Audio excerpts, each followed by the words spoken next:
오늘은 놀라운 주님의 은혜란 제목으로 하나님의 말씀 전파하도록 하겠습니다.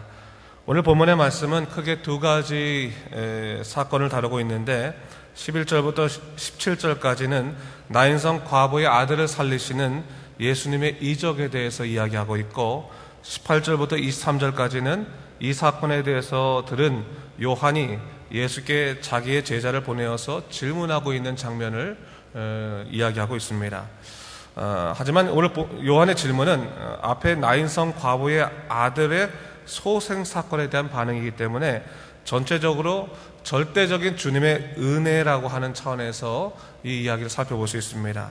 자, 우선적으로 11절부터 살펴보면 주님께서는 나인이라는 성에 가실 때 제자들과 함께 더불어 또한 많은 무리와 동행하셨다라고 성경 얘기하고 있습니다. 근데 이 도시 성문 앞에서 예수의 무리가 다른 한 무리와 마주치게 되는데 이 무리는 죽은 자를 메고 오는 장례 행렬이었습니다. 본문 12절을 보니까 이 죽은 자에 대해서 말하기를 한 어머니의 독자요 그의 어머니는 과부라라는 이 간단한 설명을 통해서 아들을 이런 이 여인이 얼마만큼 슬픔에 빠져 있는가를 단적으로 이야기해주고 있습니다.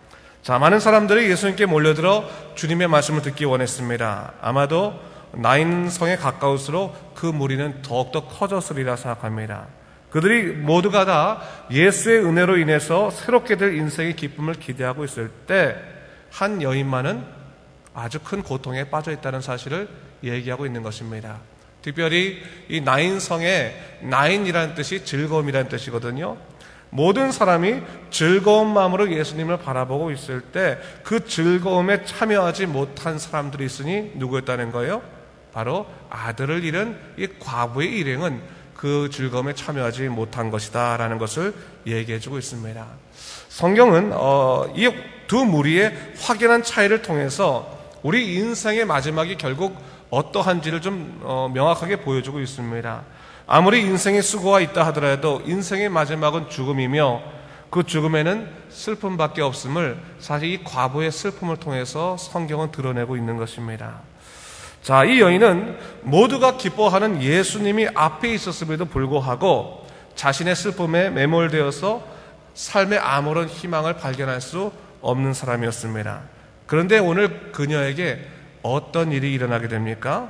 바로 세상에 아무런 희망을 찾지 못하던 중에 예수님으로 말미암아 절대적인 은혜의 기쁨을 누리게 되었다. 성경은 그것을 얘기하고 있습니다. 바로 자신의 아들이 소생되는 그러한 기쁨, 그 절대적인 즐거움에 참여할 수 있는 자가 되었다는 것을 성경은 증거하고 있습니다. 오늘 누가는 나인성 과부의 아들을 통해서, 아들의 소생을 통해서 주님의 은혜의 성격에 대해서 좀 분명히 얘기하고 있는 것입니다. 주님의 은혜라고 하는 것은 사람이 어떠한 값을 치르고 얻을 수 있는 것이 아니요, 주님이 우리 삶에 찾아오셨을 때 가능한 일이다. 우리 스스로가 무엇인가 할 수 있는 것이 아니라 주님의 찾아오심을 말미암아 우리 인생을 절대로 뒤바꿔 주시는 것이 바로 은혜다라는 것을 오늘 얘기하고 있는 것입니다. 그것이 바로 오늘 13절과 14절 말씀에서 이야기하고 있는데 우리 13절과 14절 말씀 한번 같이 한번 읽어보도록 하겠습니다. 시작. 주께서 과부를 보시고 불쌍히 여기사 울지 말라 하시고 가까이 가서 그 관에 손을 대시니 맨 자들이 서는지라. 예수께서 이르시되 청년아 내가 네게 말하노니 일어나라 하시매 했어요. 오늘 본문을 보면 은혜의 과정, 어떻게 보면 은혜의 하나의 이 통로라고 할 수 있는 그 과정에 대해서 좀 설명해 주는 것 같습니다. 오늘 예수님께서 많은 사람들이 예수님을 바라보느라 고통받는 여인을 보지 못했습니다. 사실 오늘날 우리도 마찬가지 아니겠습니까? 오늘날 우리 스스로가 우리 자신의 기쁨에 취해 있을 때도 있고, 또한 우리가 예수님 바라보길 원하지만 우리 주위에 있는 때로는 고통받는 사람이나 어려운 사람들, 마음 상한 사람들, 슬픔에 있는 사람들 돌아보지 못할 때 많이 있습니다. 그럴 때마다 슬픔을 겪는 사람들의 마음의 고통은 뭡니까? 나 혼자만 이런 고통을 겪고 있구나, 나 혼자만 슬픔에 젖어 있구나라고 하는 그러한 그 안타까움들이 사실 그들의 마음속에 있지 않습니까? 그러나 오늘 본문에서 말한 건 뭡니까? 모든 사람이 우리의 슬픔을 돌아보지 못한다 할지라도 예수님께서는 우리의 슬픔을 보고 계시다라는 거예요. 오늘 본문을 보니까 13절 말씀에 주께서 과부를 보시고 했어요. 무엇을 내세하고 있는 것입니까? 살피시는 주님이다. 살피시는 주님이다라는 거예요. 여러분, 우리의 사정은 주님 앞에 숨겨져 있지 않습니다. 어떠한 상황 속에서도 주님은 우리의 상황을 살피십니다. 그 살피시는 주님이 있기 때문에 우리는 주님의 은혜 가운데 들어갈 수 있는 것입니다. 뿐만 아니죠. 살피시는 것뿐만 아닙니다. 과부를 보시고 어떻게 했다고 그랬어요? 불쌍히 여기사 울지 말라 하시고 했어요. 불쌍히 여기셨다. 우리를 긍휼히 보셨다는 거죠. 무엇을 말하는 것입니까? 동감하시는 하나님, 동감하시는 예수님의 모습입니다. 여러분, 하나님의 사랑의 첫 출발점은 우리를 바라보시는 것이고 또한 우리의 마음에 공감하시고 동감하시는 것입니다. 우리가 기쁠 때 주님께서는 함께 기뻐하시고 우리가 슬퍼할 때 주님께서는 함께 슬퍼하십니다. 그것을 우리가 알고 있어야 되는 거예요. 주님의 놀라우신 은혜의 역사는 바로 우리를 살피시고 우리의 마음을 이해하시고 동감하시는 바로 주님의 그 크신 사랑이 있기 때문에 가능한 것입니다. 여러분, 우리가 슬픔으로 기도할 때 여러분, 주님 제 슬픔을 좀 알아주십시오 이렇게 말할 필요 없습니다. 이미 주님께서는 우리의 마음을 다 아시고 우리의 그 깊은 감정 속에 함께 동참하고 계시다는 것을 잊지 말아야 되는 거예요. 그것이 바로 주님의 은혜의 하나의 성격입니다. 그냥 봐서 불쌍하구나, 옛다, 바뀌어라 이런 것이 아니라 우리가 마음속에 고통이 있을 때 그 고통 가운데 이미 참여하셔서 우리의 마음을 동감하시는 그 주님의 사랑이 이미 우리에게 있다는 것입니다. 그것이 바로 주님의 은혜의 성격입니다. 뿐만 아니죠. 14절을 보니까 뭐라고 말하고 있습니까? 가까이 가서라고 했어요. 무엇입니까? 삶에 찾아오시는 하나님, 삶에 찾아오시는 예수님, 주님을 말하는 것입니다. 여러분, 우리의 삶 속에 주님께서 언제나 동참하고 계십니다. 동행하십니다. 여러분, 그것을 잊지 말아야 되는 거예요. 우리가 어떤 일을 할 때 두렵고 힘들 때 있고요, 슬프고 낙심할 때 있고 낭망할 때 있지만 여러분, 그것들 때문에 우리가 고통받지 않을 것은 적어도 사람들은 우리의 삶 속에 참여하지 않지만 주님께서는 깊숙이 참여하셔서 우리와 더불어 함께 하신다는 것입니다. 가까이 오시는 주님이 있는 거예요. 삶에 찾아오시는 주님의 놀라운 역사가 있는 것입니다. 그것뿐만 아니죠. 오늘 본문을 보니까 뭘 나오고 있습니까? 그간에 손을 대시니 했어요. 뭐예요? 아픔에 손 대시는 하나님, 회복시키시는 하나님이 있는 거예요. 우리의 가장 아픈 자리에 주님께서 손을 대시고 우리로 하여금 새로운 치유의 삶을 살 수 있도록 우리를 회복시키시는 하나님의 놀라운 역사가 있다는 것입니다.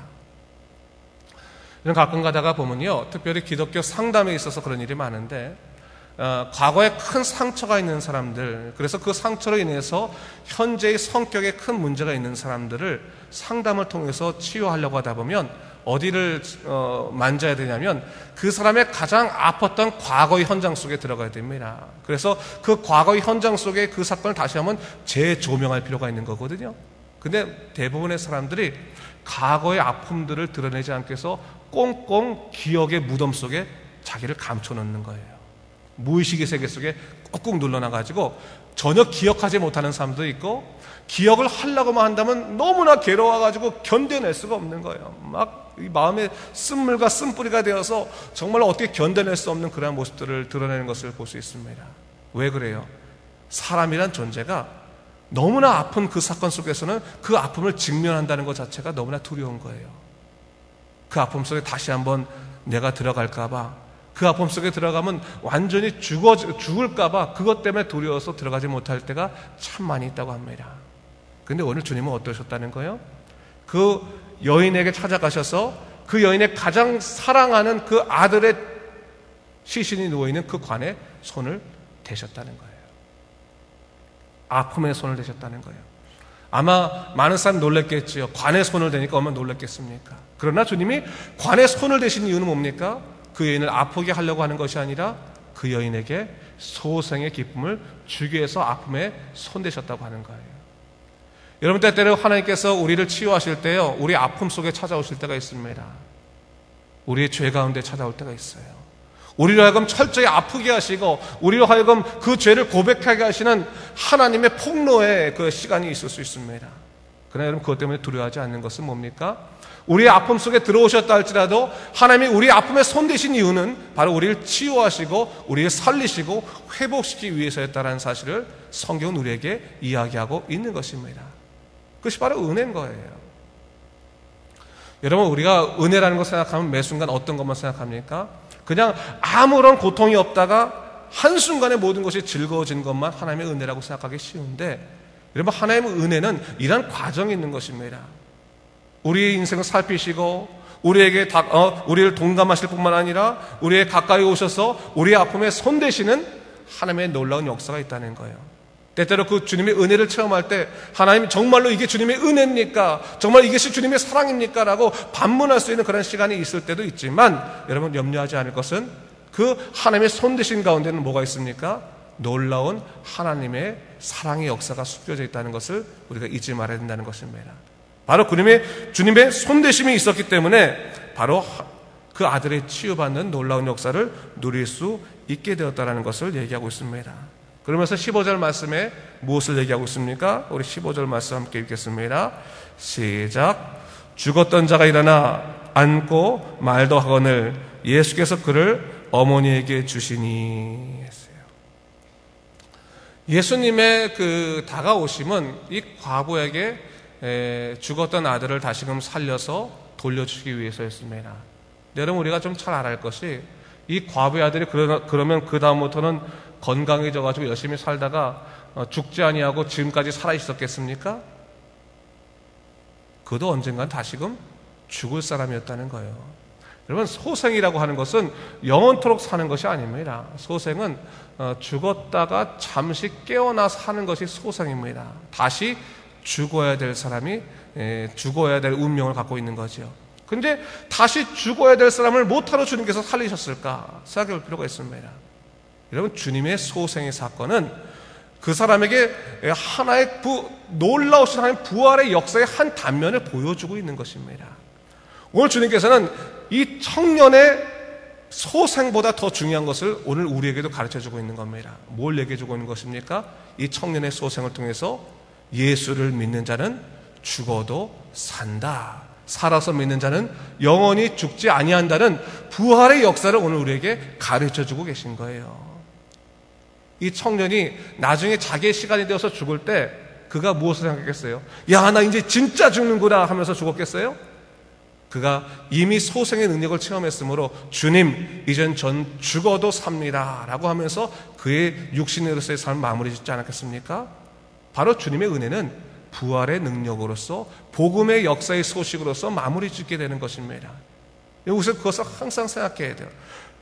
은혜의 가장 커다란 제일 중요한 것은 복음의 능력으로 말미암아 우리가 영원한 하나님의 약속 속에 머무를 수 있게 되는 것, 그의 약속 안에 들어가게 되는 것, 그것이 최고의 은혜라는 것을 우리에게 주시는 것이고, 또 복음의 놀라운 역사는 뭡니까?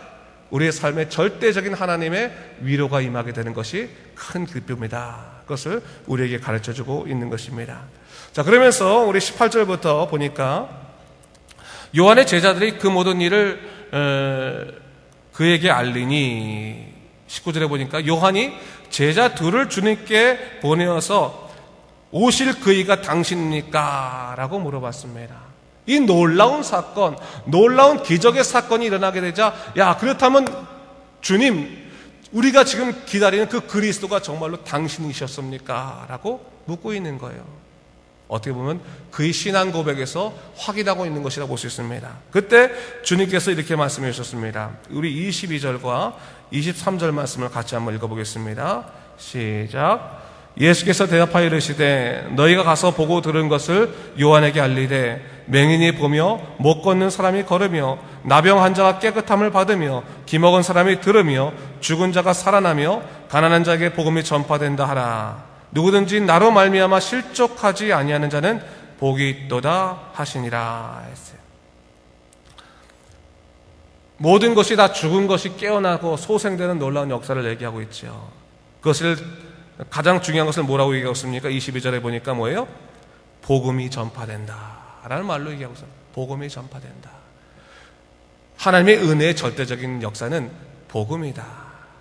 예수를 만나는 것은 그의 삶 속에 새로운 놀라운 역사, 부활의 역사가 일어나는 복음이다라는 것을 얘기하고 있는 거예요. 이 복음을 들었다면 바로 그 복음을 전한 자는 그리스도라는 것을 사실 증거하고 있는 것이죠.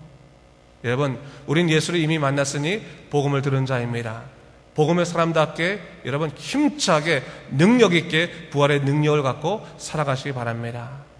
한 가지만 더 정리하면 23절에 보니까 누구든지 나로 말미암아 실족하지 아니하는 자는 복이 있도다라고 했어요.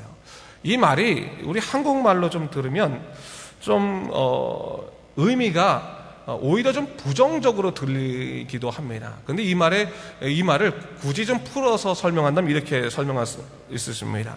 누구든지 나로 말미암아 인생에 헛발질을 하지 않는 자는 복이 있도다. 이 실족은 헛발질을 얘기하는 거거든요. 헛발질은 뭐냐면 걸어가다가 이렇게 넘어지는 거 아니고 그 길을 이게 벗어나는 거 아니겠습니까? 여러분, 우리는 인생을 살아가다 보면 수없이 헛발질을 한번 살아갑니다. 여러분 보세요. 저거 될 것 같아. 요거 내가 딱 잡으면 될 것 같으니까 요 성공이 하면서 어때요? 달려가서 발길하면 뻥 차보지 않습니까? 뻥 차보지 않습니까? 성공하기 위해서. 근데 그 인생이 모두 다 뭐예요? 헛발질로 인한 인생이라. 헛발질로 인한 인생이다.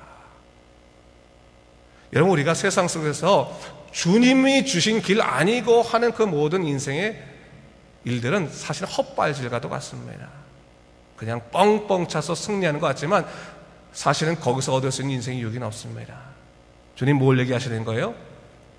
누구든지 나를 만나서 내 인생을 정확하게 따라오는 자는 세상 속에서 헛발질을 아니하고 따라올 수 있다라는 것을 얘기하고 있는 거예요. 무엇이 진짜 은혜냐? 예수를 따라 살아가는 것이 진짜 은혜다. 세상에서 너희가 소망을 찾으려고 하지 말고 오직 예수 안에서 너희가 새 생명과 능력의 삶을 찾을 수 있음을 기억하고 나를 따라오라 라는 것을 얘기하고 있는 것입니다. 오늘 여러분, 세상에서 위로받기보다는 주님 안에서 위로받고 오늘 나인성 과부처럼 오직 주님 안에서 영생의 능력, 부활의 역사를 체험하고 살아가는 여러분 되시길 주님의 이름으로 축원합니다. 기도하겠습니다. 주님 감사합니다. 이 아침에 다시 한번 우리가 말씀을 보면서 진정한 절대적인 은혜의 삶이 무엇인가를 다시 한번 생각해 보게 됩니다. 주 하나님 아버지, 하나님만을 바라보며 주의 능력을 바라보며 살아가게 도와주시고 주의 놀라신 약속의 능력을 우리 삶 속에 누리며 살아갈 수 있도록 인도하여 주시옵소서. 감사드리며 예수님 이름으로 기도드립니다. 아멘.